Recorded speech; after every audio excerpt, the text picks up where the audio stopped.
Coverage you can count on. This is WAAY 31 News at 5. Thank you so much for joining us for WAAY 31 News at 5. I'm meteorologist Grace Anello. A heat advisory still in effect, saying goodbye to storms, but more on the way. Everything you need to know for the rest of your weekend coming up. The death toll in the Hawaiian island of Maui is still growing. WAAY's agencies across the U.S. are trying to help. And plus, a man is behind bars this evening accused of shooting someone. What we know about the victim's condition at this hour. Thanks for joining us for WAAY 31 News at 5. I'm Georgia Clark. Brittany Harry has the evening off. Now we want to get started with WAAY 31 meteorologist Grace Anello. She is in the Storm Tracker Weather Center monitoring the current conditions. Now, Grace, there is a heat advisory today. Correct? Yeah, there is. So we've kind of had the double whammy. We've had the heat advisory and we've had the storms. And that warm rain where after it rains, the sun comes back out and we get even muggier. Not exactly ideal, but that's where we've been hanging out all afternoon. 31 triple Doppler at 5:01 p.m. looking mostly dry. Most of the stormy activity that we saw earlier is now far to our south, but in our immediate area, one or two of us are still seeing sprinkles, especially in southeastern Etowah County. And then to our west, I'm tracking a little bit of rain just east of Tupelo that's going to cross over 22 and make its way into Marion County before long. That is just rain, though. That is not a storm, and it should be short-lived. Now, we do still have that heat advisory in effect for several of our counties through 8 o'clock tonight.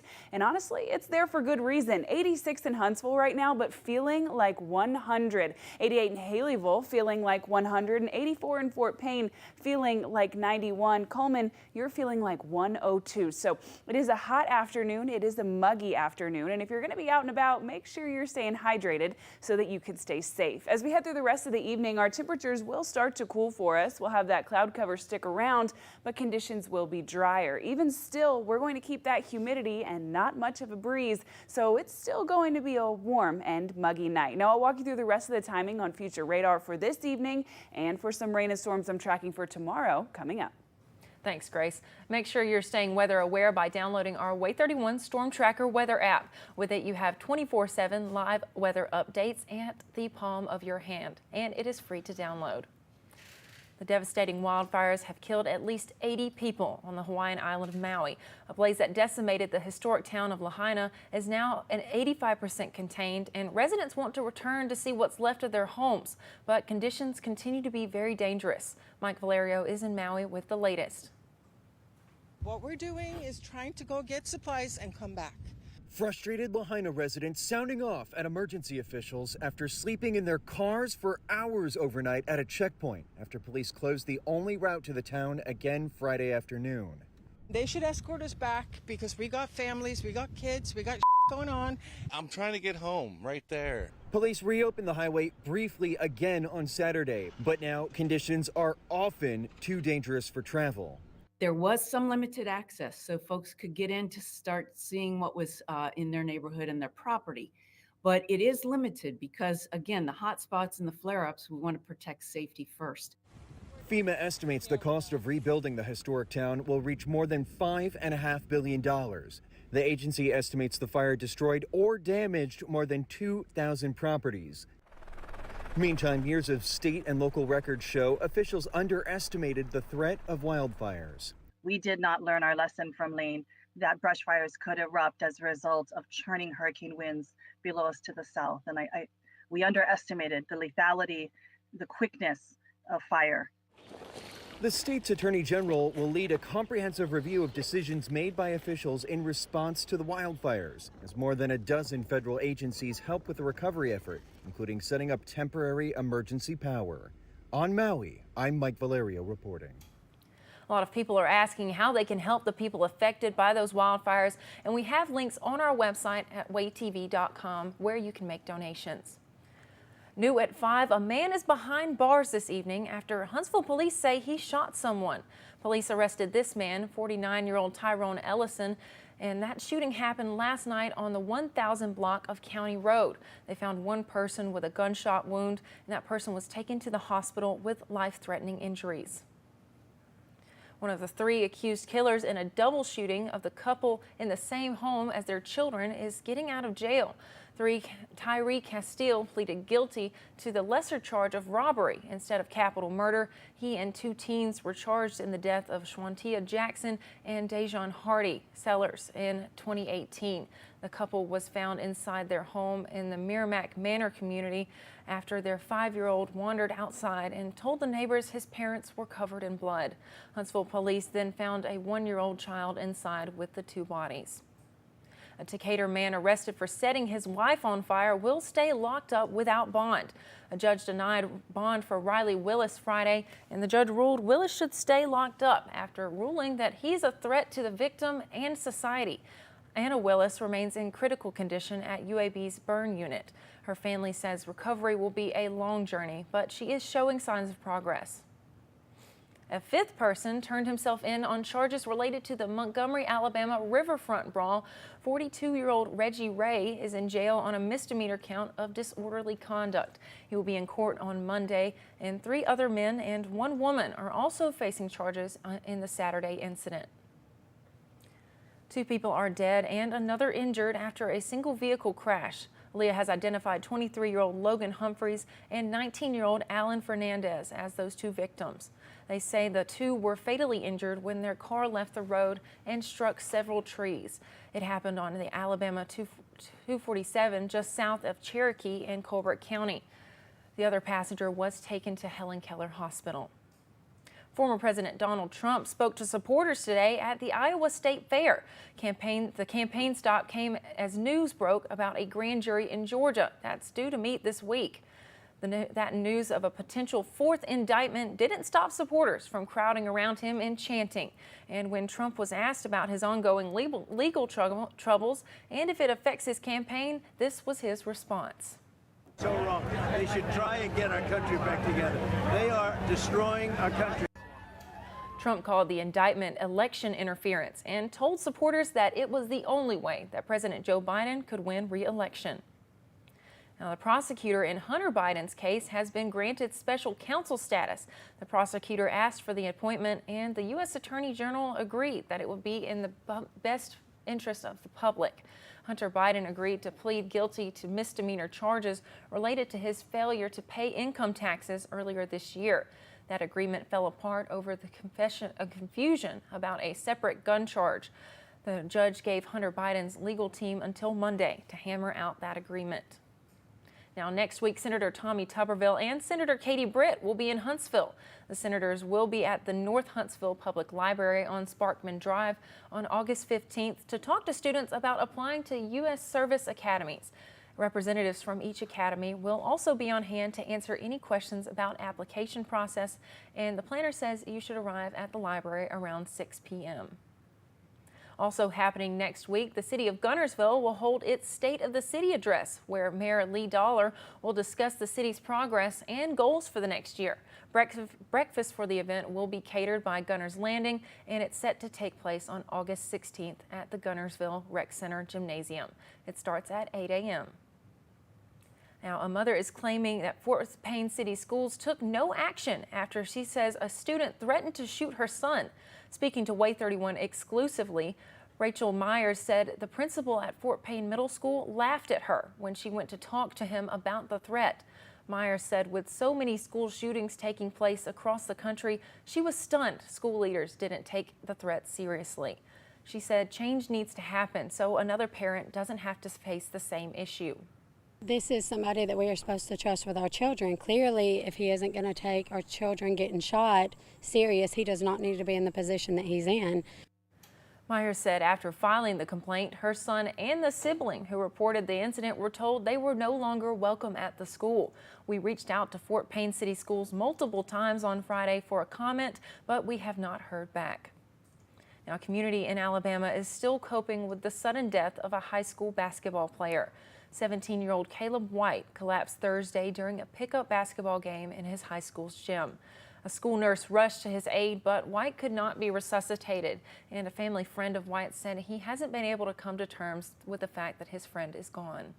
He knew what it took to be great. It's just crazy, man. Like, I still can't believe this. Considered to be the third best high school basketball player in the state, White had passed his required preseason physical, and the 17-year-old's exact cause of death has not been released. Happening now, Decatur City Schools are looking for positive volunteers who have the heart for kids, and they want to give back to the community. The mentorship programs called Dads on Duty and Moms as Mentors can spend the morning with students, eat lunch with them, or hang out around dismissal while stressing the importance of staying in school. We're supporting faculty, we're supporting the administration because we've got extra bodies here just to be encouragement for the kids. It's a win-win situation for everyone. If you're interested in becoming a mentor and helping these students, we have more information on how you can get involved on our website, WAAYTV.com.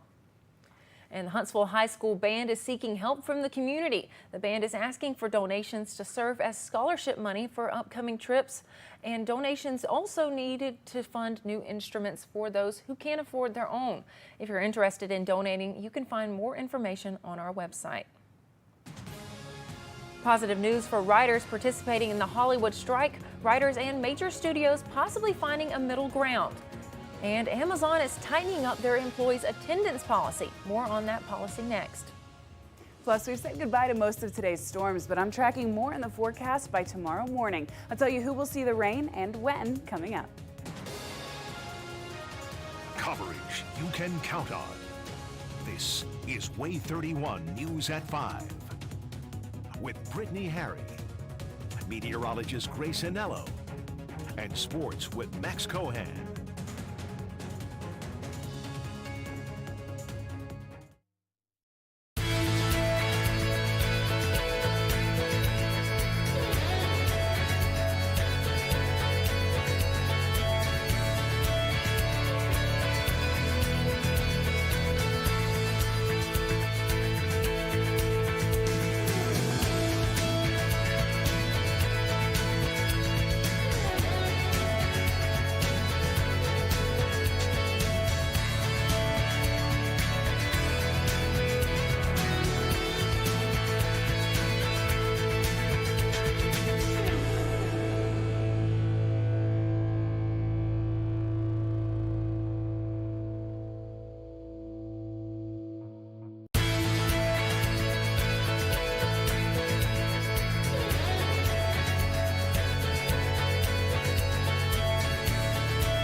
New information, the FDA is telling people to throw out products from a certain company that tests for pregnancy, ovulation, and UTIs.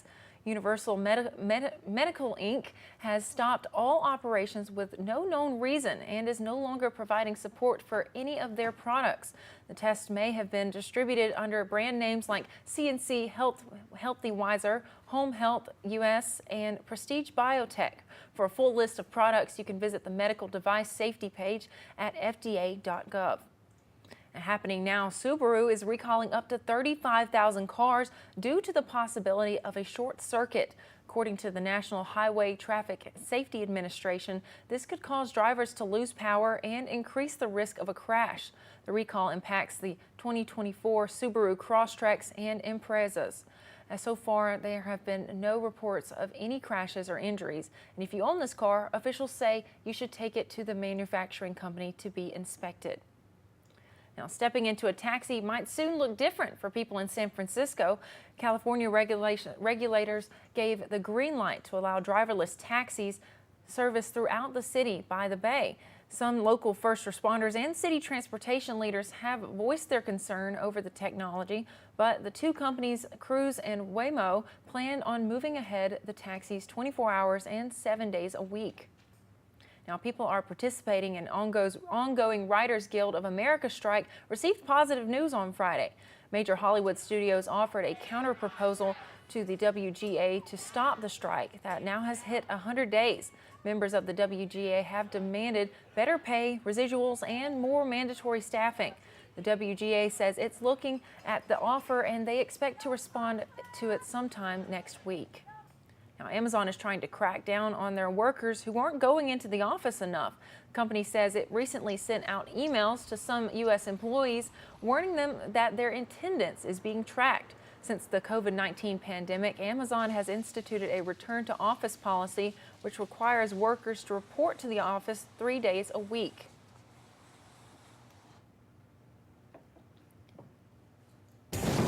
Now, WAAY 31 storm tracker meteorologist Grace Anello with 31 triple Doppler. Well, Grace, we don't get the option of coming to the office just 3 days a week. No, we don't. This is a pretty in-person job that we got. Yeah, definitely so. And you know what? We have had so much severe weather over the course of the last several days. I mean, this is for my shift, this is my 6th day in a row of covering severe weather. Yeah. But the good news is we're saying goodbye to the storms tonight. We have a little bit more coming the next 2 days. And then the end of our 10-day forecast is nothing but sunshine. Wonderful. So I think people are going to be really excited for that. Take a look right now at 31 triple Doppler. Things are looking good for us. 5:17 p.m. and most of the storms that we saw earlier are now well to our south and to our east. Now, one or two of us in Marion County could see just a touch of rain as that's continuing to travel really directly along 22 here from Tupelo into towards Hamilton in Marion County. But the vast majority of us will stay dry for the rest of the night tonight, and that certainly is a win. Now, what all of us are going to continue to see, more so feel, is that heat advisory. Now, this is in effect through 8 o'clock, and it is for most of our counties, and it's here for good reason. Take a look at Muscle Shoals right now. 88 degrees, feeling like 96, 88 in Coleman, feeling like 102,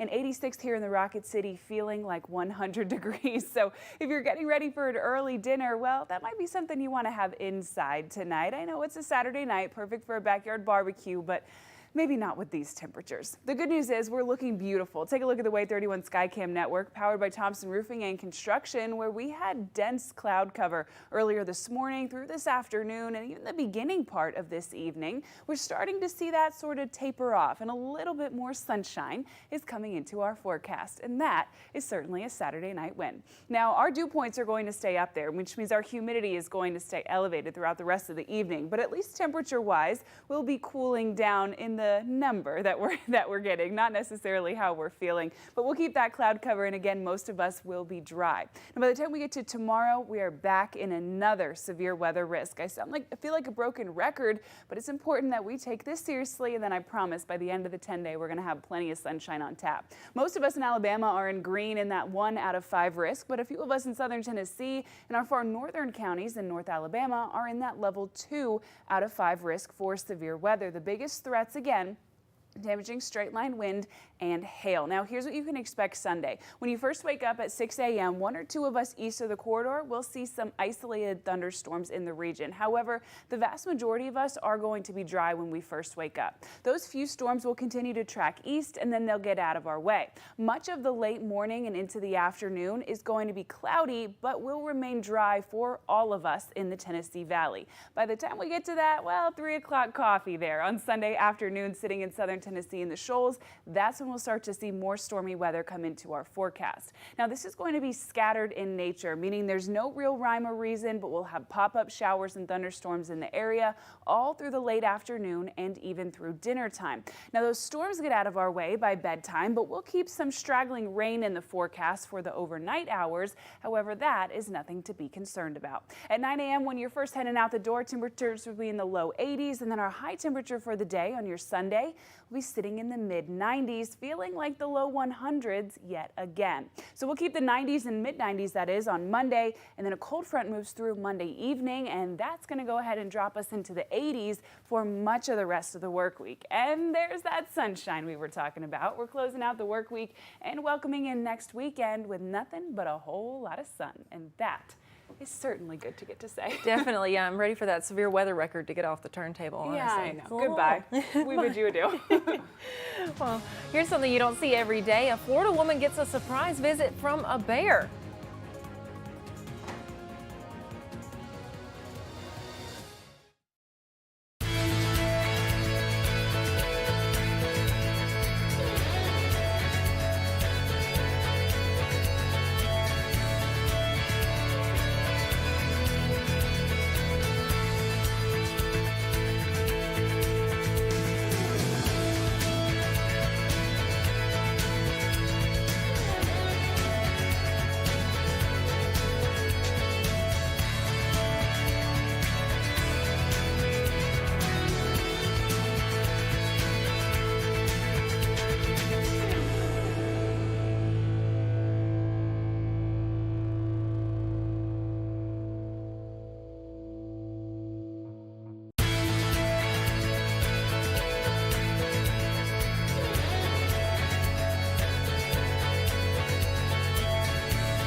Happening now, Huntsville Animal Service is making it easier for you to adopt a new furry best friend.